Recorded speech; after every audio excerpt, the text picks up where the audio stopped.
Bonjour tout le monde, c'est Ludo de la boutique Ludiworld. Je suis accompagné aujourd'hui de Casul, le grand Casul. Ouais, grand, je sais pas, mais. Grand en taille et puis grand en aura quand même. Le plus grand collectionneur. J'ai compris. Non, grand. Comment ça va? Ouais, bah écoute, très bien. Un petit peu fatigué, mais je me suis vraiment bien marré hier. Hier soir au resto aussi. Oui, aussi un petit peu bien rigolé là également. Donc non, c'était vraiment très sympa. C'est encore une communauté qui se connaît bien. Donc c'est plutôt cool de retrouver tout le monde et de jouer en personne, surtout après. C'est la deuxième fois que tu passes en vidéo flash. Je vais commencer. Je ne veux pas être connu du grand public, donc malheureusement. C'est trop tard. Un des plus grands collectionneurs français, Monsieur Coldfoil. Ouais. C'est plus encore une fois par chance qu'autre chose. J'ai découvert le jeu relativement tôt. Très tôt. Je crois que c'était en février ou mars 2020. Février ou mars 2020, ok. Peu de temps avant qu'on se soit appelé la première fois. Exactement. Je t'avais appelé justement à propos de ce jeu en disant écoute, est-ce que tu le connais, est-ce que tu l'as déjà vu? Alors si je suis tombé dans Flèche, je connaissais avant la rencontre avec Casul, mais c'est grâce à lui. On a passé, je crois, 2 heures au téléphone. Il m'a tout briefé sur le jeu, tout bien expliqué. Si je suis tombé, c'est à cause de lui. Donc grâce à lui. À cause ou grâce, ouais. Donc c'est un peu lui finalement le monsieur Flèche en France.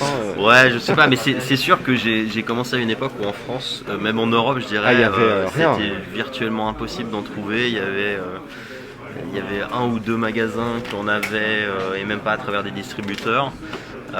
Moi je l'ai découvert complètement par hasard. Comment tu l'as découvert au final? Je crois que c'était une des vidéos de notre cher Rudy qui faisait une vidéo sur des produits alternatifs. D'accord. J'aime bien le suivre, je le trouve assez marrant, moi aussi, assez rigolo il a son délire. Personnage. Voilà, il a son personnage exactement. Et en fait, il a présenté ce jeu et j'avoue que j'ai beaucoup, je connaissais pas les règles, mais j'ai beaucoup accroché sur l'idée et l'esthétique aussi. Moi, ça m'a rappelé, je me plains toujours que l'art un peu, comment dire. Aseptisé. Voilà, de Magic, il me plaît plus du tout. Et là, je me retrouvais où t'avais l'impression qu'il y avait, ça avait du caractère. Il y a une âme, il y a une prise de risque. Exactement, t'avais des dessins qui n'étaient pas parfaits, mais ça leur donne leur charme et ainsi de suite. Et donc pour moi, tu retrouvais tout ce que j'avais adoré dans Magic. Alors c'est sûr, il y a la partie nostalgie qui joue, mais voilà. Et après, dans l'esthétique et même l'idée de 2 héros qui se battent et ainsi de suite, ça, je trouvais que c'était très sympa. Alors justement, t'extrapoles, tu devances ma deuxième question. Non, mais c'est très bien. C'est qu'est-ce que tu apprécies dans ce jeu-là par rapport à d'autres? Qu'est-ce qui fait son petit plus pour moi, toi? J'ai joué à plusieurs TCG, mais après j'ai beaucoup joué à Magic. On peut pas être parfait. Ouais, exactement. Je présente mes excuses à tout le monde. Mais c'était surtout la mécanique était très rafraîchissante. J'aime bien. En fait, c'est quasiment l'inverse de Magic. Tu commences à fond les ballons. C'est ça. T'as tout ton équipement, t'as tout ton matos, t'as toutes tes cartes, et en fait, tu t'épuises potentiellement. Donc ça. En plus, il y a bien cette analogie avec un réel combat de 2 personnes qui, au fur et à mesure du combat, s'épuisent. Et ainsi de suite. Et je trouve que cette idée, le Magic, ce que j'ai toujours trouvé un petit peu frustrant, c'est que loin de moi de vouloir dire que je suis un bon joueur au jeu de cartes, tout le monde pourra témoigner ici que ça n'est pas le cas. Mais le nombre de fois où tu peux te retrouver en situation de top deck, ou alors tu draws ton 4e land de suite, ou voilà, il y a ce côté rampe assez lent au final de Magic. Et en plus des mécaniques qui semblent favoriser un peu trop la chance et moins le skill. Ce que j'aime bien dans Fab, c'est que la plupart des matchs que je finis, je me dis waouh, j'ai super mal joué, c'est de ma faute. Au lieu de me dire waouh, j'ai pas de chance, j'ai pioché les cartes qu'il fallait pas ou quelque chose comme ça. C'est rare, qu'on entende dire mauvais tirage, quoi. Voilà, il y a toujours quelque chose à faire, parce que sachant que chaque carte peut s'utiliser de façon différente, il y a toujours quelque chose à faire. Voilà, je trouve que les mécaniques sont. Alors on a retrouvé ça dans d'autres jeux à chaque fois, mais j'ai l'impression qu'ils ont trouvé le moyen de faire cette bonne synthèse d'idées qui ont été reprises et puis le tout dans une coque super légère. Le jeu la mécanique elle est un peu bête et méchante, mais après en termes de stratégie ça a vraiment beaucoup de profondeur. Il y a vraiment tout un séquençage auquel il faut réfléchir, si c'est mieux de préparer pour un gros tour ou de garder une certaine pression. C'est un jeu de tempo en fait, et c'est ça que j'ai trouvé très intéressant. Et je t'avoue que par exemple retourner à Magic, oui ça m'arrive de temps en temps, je suis vraiment désolé. C'est mes potes, hein, c'est pas moi. Mais tu redécouvres en fait, tu te rends compte à quel point il y a une certaine lourdeur des mécaniques et même un certain archaïsme, encore une fois, qui favorise j'ai pas de chance, j'ai pioché N-Land de suite, ou voilà. Et ça j'ai vraiment adoré. Et après, moi je suis, comme tu l'as dit, je collectionne beaucoup, j'ai toujours collectionné à Magic. Trop de cartes aux grandes dames de ma chère et tendre épouse, que je salue. Je t'aime chérie, je me divorce pas pour ça. Mais et après, moi j'ai vraiment accroché sur l'esthétique des équipements. Bon, il s'avère qu'en plus c'est ceux qui sont en gold foil, donc c'est pas anodin, mais je sais pas, tu retrouvais aussi ce côté les RPG où tu as ton équipement, tu trouves un nouveau matos qui est encore mieux que ce que tu avais avant, les armes, et ça j'ai trouvé ça super sympa, ça me rappelle, tu customises un peu ton caractère, ton personnage et ainsi de suite, et ça j'ai trouvé ça super, tu as vraiment l'impression de, voilà, quand tu as ta L, c'est cette espèce de petit trésor que tu as trouvé, un nouvel équipement que tu peux utiliser. Non, le jeu il est aussi bien mécaniquement que l'univers, enfin voilà, l'aspect RPG un peu. Ah non, je suis d'accord, entièrement d'accord. Il était très sympa. Bon, tu nous feras voir tes petits trésors. Oui, ce que j'avais amené à... Quelle a été, selon toi, la meilleure carte de ton deck sur le main event? T'es en train de partir du principe que je sais jouer à ce jeu. Un petit peu quand même, ça peut pas être pire que moi. C'est comme aux échecs, je connais les règles. La meilleure carte selon toi de ton deck, moi, bon après j'ai pas été très original. Pour tout avouer, à la base je voulais jouer Lexi Ice et par faute d'entraînement j'ai décidé de me rabattre sur Briard par facilité, puisque en plus j'avais joué Katsu Agro au Rotu National. Tu te rapproches un peu plus de ce genre de stratégie. Voilà. Lexi c'est pas évident. Non, mais après j'adore le concept du perso. Moi j'aimais beaucoup jouer les genres de deck contrôle et surtout prison. Et donc combinaison enfin Lexi c'était pour moi un des premiers héros avec Oldhim, mais un des premiers héros qui vraiment cherchait à faire du réel prison et pas du contrôle à la... dans les précédents héros, si tu regardes ce que les gens appelaient contrôle, c'était surtout de la fatigue. Tu bloques, tu t'attaques. Ouais, je trouve qu'il n'y a pas de réel. Alors que là, c'est les premiers vrais contrôles, c'est-à-dire je t'empêche de faire des trucs, je te bride, au lieu de simplement j'encaisse tout ce que tu me balances. Mais il n'y a pas encore genre des contre-sorts. Non, alors il y a une carte Wizard qui théoriquement te permet de bloquer un instantané, mais bon, il n'y a pas beaucoup d'instantanés qui sont joués, donc c'est un peu dur de la jouer. Mais après, pour revenir à ta question, la carte qui pour moi était la plus forte, je pourrais même pas te dire, tu vois, parce qu'en fait si tu regardes le deck Briard, le Redline là, c'est un peu il n'y a pas une carte qui ressort du lot qui est particulièrement forte. C'est un enchaînement. On essaie d'enchaîner le moins de coups possible et de trigger un maximum de Embodiment of Lightning pour avoir des go again ou jouer des cartes naturellement go again, et en fait est-ce que ça serait pas Briard la carte clé? Bah si, ouais, en fait c'est ça. Rosetta aussi, Rosetta c'est super fort. Il y avait une petite question parmi les gens à voir le méta US qui a été mis en avant pour le top 8, c'est affolant. Où il y a 5 Briards, si je me rappelle bien. Il y a 6 Briards et 2 Chain. Non, 5 Briards, une Lexi et 2 Chain. Ah d'accord. Comme toi, Chain d'ailleurs tourne toujours. Donc Pedro, il va falloir que tu arrêtes de te plaindre. Et en fait, ils étaient en train de discuter un petit peu, qu'est-ce que tu bannes si vraiment tu veux, le méta n'arrive pas à s'ajuster ou quoi que ce soit. Et en fait, le problème c'est que faut quasiment ban Briard, quoi, parce qu'elle dépend de beaucoup de cartes génériques. Donc tu veux pas particulièrement pénaliser le deck building à brider ces cartes-là, ou à bannir ces cartes-là plutôt. Donc en fait, c'est peut-être un peu Briard qui pose problème en elle-même. Et c'est vrai que c'est pas faux, parce que ce qui fait que ce deck fonctionne, c'est pas qu'il y a plein de cartes à 0 qui ont potentiellement go again, un truc comme ça, c'est surtout que Briard arrive à filer go again si elle joue de non-attaque. La plupart des non-attaques ont go again par défaut, donc tu arrives à retrouver une espèce de synergie comme ça. Même si tu verrais cette capa-là, ça resterait quand même assez fort, je trouve.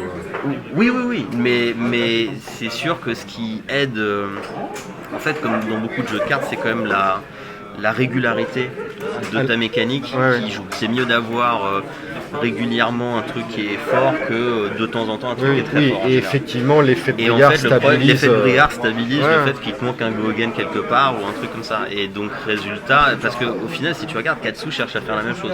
Les seules différences que Katsu a, c'est que les Go-Again sont un peu plus difficiles à obtenir et qu'il faut qu'ils payent pour certains de ces trucs. Pas toutes ces cartes coûtent 0. Et donc là, tu as en fait une version de Katsu Agro où tout coûte 0 quasiment. Enfin, d'ailleurs, la plupart des listes jouent, je sais plus, c'est un truc débile comme 54 cartes qui coûtent 0. Le deck de Thomas de la semaine dernière, j'ai pas vu sa nouvelle version, c'était full pitch 0. Ouais, bah voilà. Et donc, impressionnant. Et donc, résultat, si tu rajoutes à ça le fait que tu en as certaines qui ont Go-Again naturellement, où tu peux trigger un Go-Again, et en plus Briard peut leur donner Go-Again au cas où.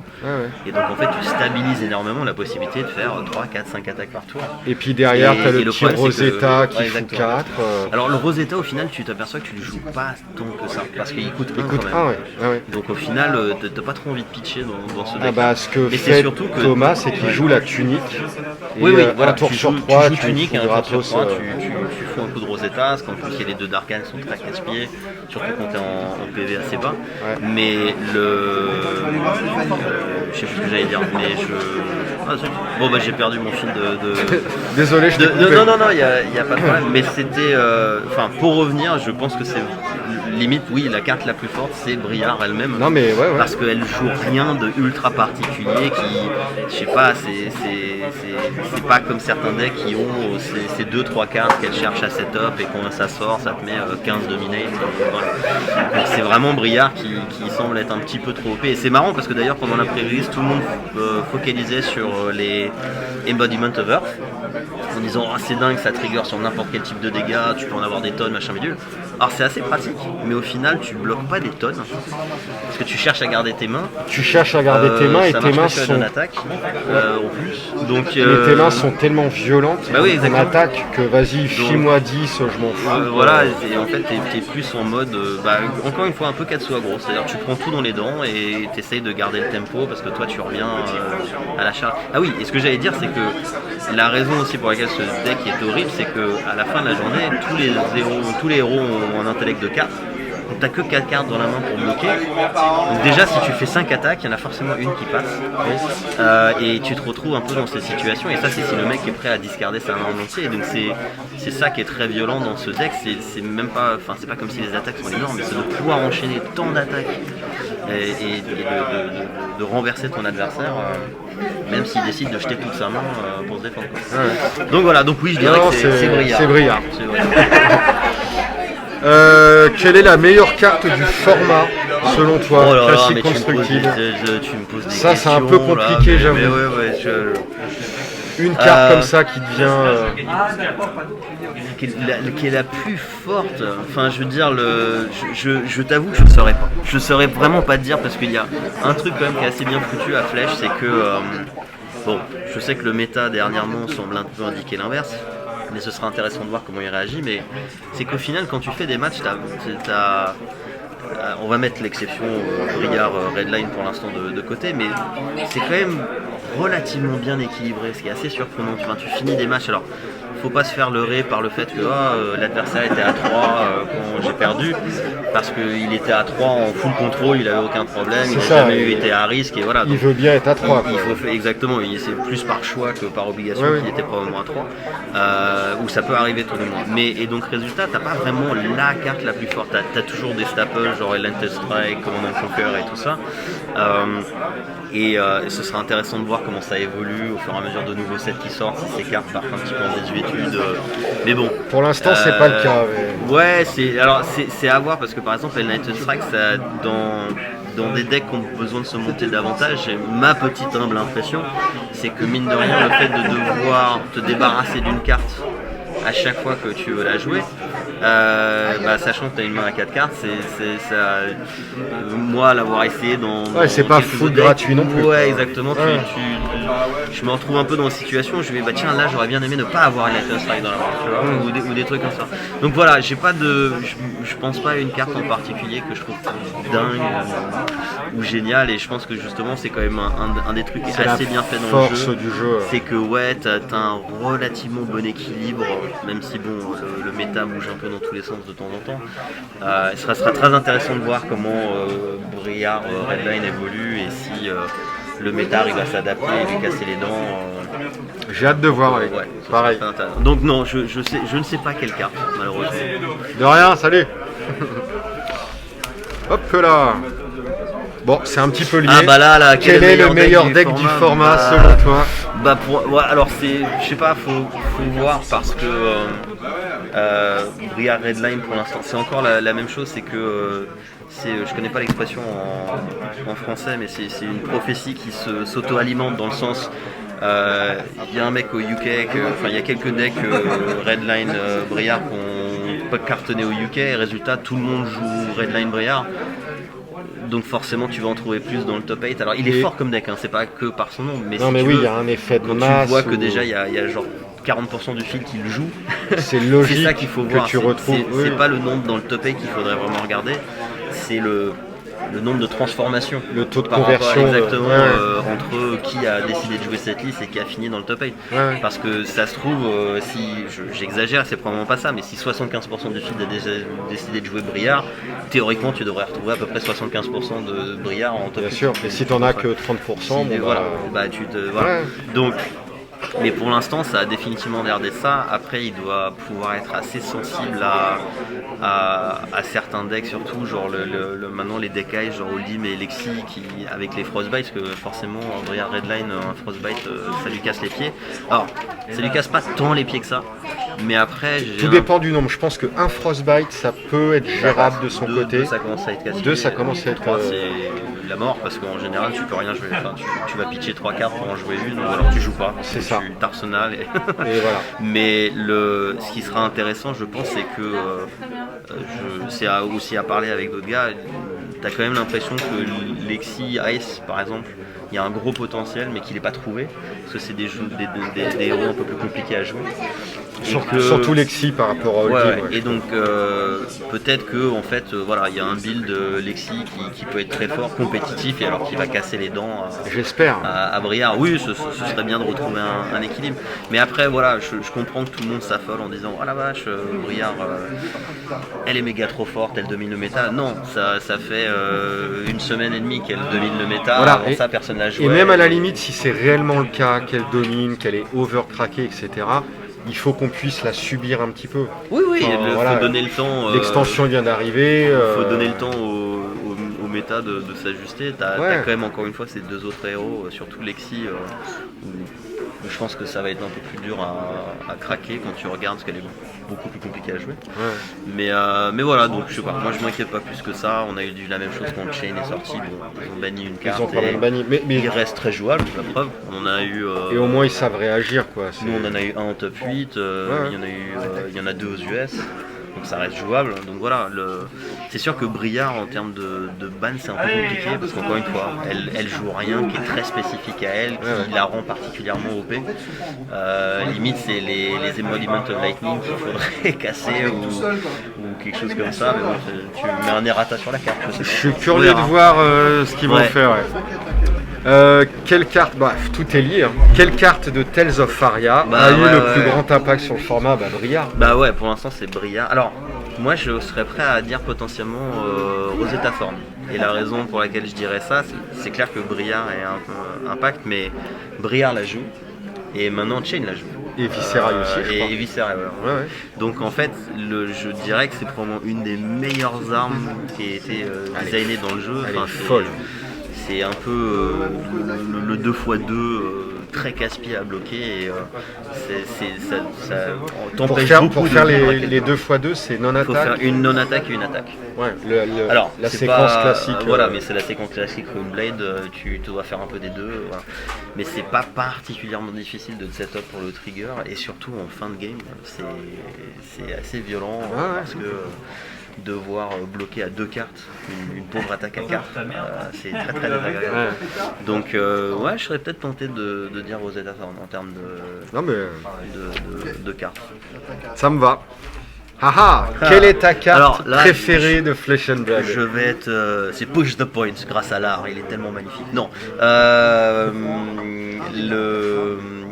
En fait, moi ça va vraiment pas être original, mais je vais dire le Heart of Final. Pourquoi ? Parce que j'ai eu la chance d'en tirer un. Cold foil et je me rappelle que ça a été vraiment le gamin de 8 ans en moi qui a jamais ouvert de Alpha Beta Unlim, qui a pu ouvrir la carte la plus rare du jeu. C'était vraiment le j'en discutais tout à l'heure avec je sais plus qui, c'est ça, le sentiment d'ouvrir ça. C'était génial. Et donc moi je vais avoir tendance à dire ça pour après c'est clair qu'elle a ce statut un peu emblématique. Et d'ailleurs c'était marrant parce que moi je me rappelle à l'époque, encore une fois, c'était pas si longtemps que ça, mais au tout début du jeu, il y avait des personnes où le prix commençait à grimper. Et pour te dire, moi quand je l'ai eu, elle coûtait $500. Ouais, moi j'étais déjà pour un jeu naissant, pour un jeu naissant que personne ne connaît. On ne sait pas si ça va durer. $500, il n'y a pas beaucoup. Tu regardes à Magic, il n'y a pas beaucoup de cartes qui sortent à $500. Il n'y en a aucune. C'est super rare. 250, 300, c'est déjà beaucoup. 500, ça commence à faire énorme pour une carte qui sort dans un nouveau set, quoi. Et j'en discutais. Et il y avait des personnes qui demandaient des avis sur je pensais en acheter un pour la collecte, mais aussi peut-être un peu comme un investissement. Et je crois qu'à l'époque elle était déjà montée à genre $1,200, $1,300. Et moi j'avais un post que malheureusement on peut retrouver sur Reddit. Faites attention à ce que vous faites sur internet, ça disparaît jamais. Où je dis, je pense pas que c'est une bonne idée, c'est pas très jouable comme carte. C'est une carte vraiment de collection et plus emblématique ou quoi que ce soit. Bon, et résultat, je me suis planté sur les deux parce que le prix a déconné comme pas possible, et deux, en plus, elle se joue de temps en temps. Donc, elle est jouée là. Ouais, alors, ah non, c'était Lai que j'ai vu jouer pendant le tournoi. Mais non, tu la retrouvais dans certains decks un petit peu. Alors, c'est pas une carte qui fait une grosse différence, hein, mais justement, elle est. Faut pas oublier qu'elle bloque pas en fait, c'est son énorme défaut. Ouais. C'est que tu tires ça au moment où il faut pas et tu l'as là du coup? Non, je l'ai pas avec moi. J'en ai, je l'ai pas amené. On fera voir tout ça à la fin du coup. Parce que je la joue pas, donc je te cache pas que j'ai tendance à pas me balader avec. Ouais. mais voilà. Quel est le meilleur Runeblade selon toi? Bon, encore une fois, on est un petit peu. Pour l'instant, ou ton préféré en tout cas, celui que t'aimes bien, soit pour le style, soit... En fait, je t'avoue que je suis presque un peu déçu que Briar Redline existe parce que j'aime beaucoup Briar dans le principe et je trouve que les cartes qui lui correspondent dans le set, le deck est assez sympa et il y a quand même un petit séquençage avec lequel jouer et tout ça, et en fait Briar Redline, elle est pas Runeblade, elle pourrait être n'importe quoi, on s'en fout. Elle joue pas particulièrement des cartes Runeblade. Il y en a quelques-unes qu'elle joue bien sûr, mais c'est pas comme tu regardes d'ailleurs. Je crois qu'elle joue très très peu de cartes Runeblade si tu regardes. Ouais, puis la thématique Lightning, c'est pas vraiment... non, tu joues, d'ailleurs tu joues plus des cartes Lightning que des cartes Runeblade, je serais quasiment sûr. Faudrait regarder la liste. Non, mais c'est quasi sûr. En fait, ce qui est dommage, c'est que c'est un deck qui dénature complètement ce que Briar devait être à la base. T'as pas l'empreinte Runeblade. Exactement, vraiment, donc c'est un peu dommage. Alors ça a l'air d'être le plus fort. J'adore la mécanique de Shane, je trouve que c'était vraiment bien fait. Le style graphique de Shane. Ah oui, c'est clair. Et non, en fait, je serais peut-être tenté de... Esthétiquement, je vais te dire Briar. En termes de gameplay, je pense Shane. Ouais. Ça roule, ça me va. Tu es plutôt Earth, Ice ou Lightning? Ice, moi, parce que encore une fois, la thématique prison, c'est toujours quelque chose qui m'a pas mal plu, donc là, un peu sans hésitation, si je devais les mettre dans l'ordre, je dirais Ice, Lightning et après Earth. Et Earth, Earth, c'est basique, quoi. C'est bon. Ouais, c'est un peu. C'est sympa, hein, mais. En plus, c'est plus les builds Tonk, et moi, ça a jamais été trop le truc. Quoi que je dis ça, mais dernièrement, j'ai joué un tout petit peu avec Oldie, mais j'avoue que j'aime bien la mécanique. C'est sympa, hein. Moi, Oldie m'a donné envie de jouer Bravo, même si sans doute c'est pas le même gameplay, mais le truc gardien, les grosses patates, finalement c'est cool. Donc, mais non, Ice, définitivement. Ça roule. Quel a été le moment le plus marquant sur ce tournoi pour le moment? C'est une question. Ou une anecdote, un truc rigolo qui t'a... le fait que j'ai pas fait top 8 quand même. Moi ça m'a complètement choqué. Est-ce que réellement c'est marquant brut, ça? moi, voilà exactement. j'aurais pu monter un deck qu'avec des communes et j'aurais quand même gagné normalement, mais bon. Non, et bizarrement qu'il n'y a aucune corrélation entre le nombre de call foil que tu as et le score que tu fais, c'est ce que je trouve dégueulasse. Je devrais commencer à 45 points de vie, tu vois, je trouvais ça avec 6 points dans le tournoi. Exactement, ouais, je fais bon. Quand même. Non, pour moi il n'y a pas eu de... En fait, moi ce que je... Alors, c'est pas un événement particulier, mais ce que je trouve sympa, c'est que tu regardes le méta du top 8, et nous il est quand même très varié. T'as un Shane, t'as 2 Briards je crois, t'as 2 Brutes, un Bravo, je sais plus à combien j'en suis, mais un Dash. Ouais, un Dash. Donc ça c'est vraiment assez sympa.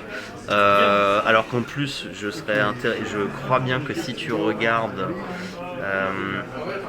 le nombre de Briards qu'il y avait d'enregistrés. On était 11 Briards. Sur combien sur 39.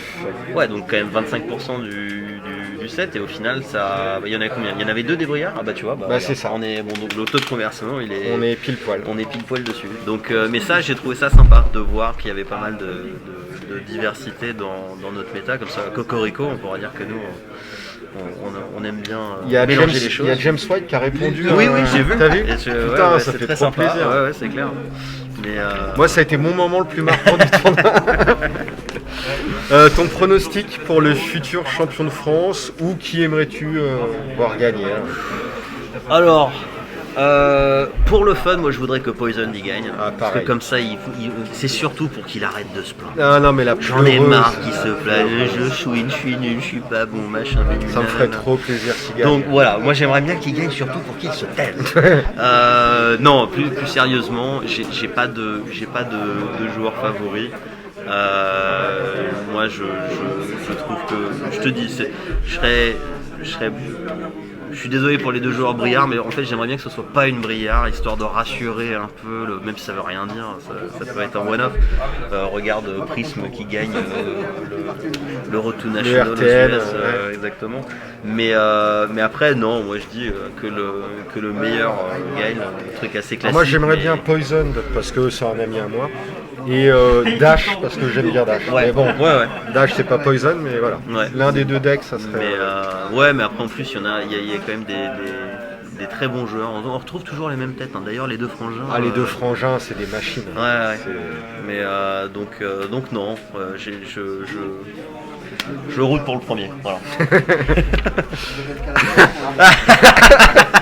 Pourquoi Twin Peaks c'est ta série préférée? Ah bah depuis que Ludo m'a introduit à cette... j'adore les pics. Alors voilà, je suis tout de suite attiré et en double. Alors là, tu penses bien. Double pic, où est-ce que je signe, prenez mon argent.